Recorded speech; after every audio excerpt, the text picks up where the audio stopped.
বাঁকুড়ার পাত্রেসায়ারে নাবালিকার রহস্য মৃত্যুর মামলায় বড় পদক্ষেপ পুলিশের। তথ্য প্রমাণ লোপাট এবং মৃতার পরিবারকে অভিযোগ দায়ের করতে বাধা দেওয়ার অভিযোগে গ্রেপ্তার তৃণমূল নেতা সুব্রত দত্ত।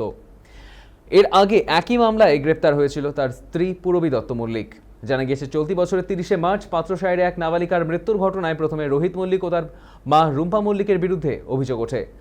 মৃতার পরিবার সূত্রে খবর, রাজনৈতিক প্রভাব খাটিয়ে অভিযোগ দায়ের করতে বাধা দেওয়া হয় এবং ময়নাতদন্ত ছাড়াই মৃতদেহ দাহ করা হয়। পরে গত 11 জুলাই পরিবারের অভিযোগের ভিত্তিতে তদন্তে নেমে প্রথমে রোহিত মল্লিক ও রুম্পা মল্লিককে গ্রেপ্তার করে পুলিশ। তদন্তে সুব্রত দত্ত ও পূরবী দত্ত মল্লিকের বিরুদ্ধে অভিযোগও সামনে আসে। এরপর 12 জুলাই পূরবী দত্ত মল্লিককে গ্রেপ্তারের পর গ্রেপ্তার করা হয় সুব্রত দত্তকে।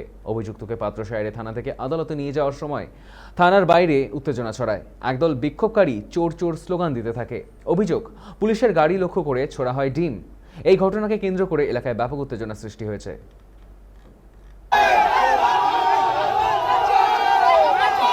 মারাত্মক অভিযোগ, একজন বাচ্চা মেয়ে আপনার কথা হচ্ছে সুইসাইড করেছিল এবং সেই প্রেমের কেসে সেই ব্যাপারে এরা যাতে কোনো রকম পুলিশে অভিযোগ না জানাতে পারে তার সমস্ত রকম মানে প্রশাসনের উপর চাপ সৃষ্টি করে সে ব্যবস্থা করে। এই একই জিনিস ওনার স্ত্রীর এগেনস্টে একই অভিযোগ আছে আর কি, ঠিক আছে। তো অনেকদিন আগে আমাদের যে ধারণা তাতে মনে হয়েছে যে অনেকদিন আগে অ্যারেস্ট হওয়া উচিত ছিল। আইনের পথে চলবে এবং যারা এইসব দুর্নীতির সঙ্গে যুক্ত বা যেসব এইরকম যে ক্রাইম যারা করেছে তাদের একেবারে আমার কথা খুব বড় শাস্তি হবে, এটাই আমরা আশা।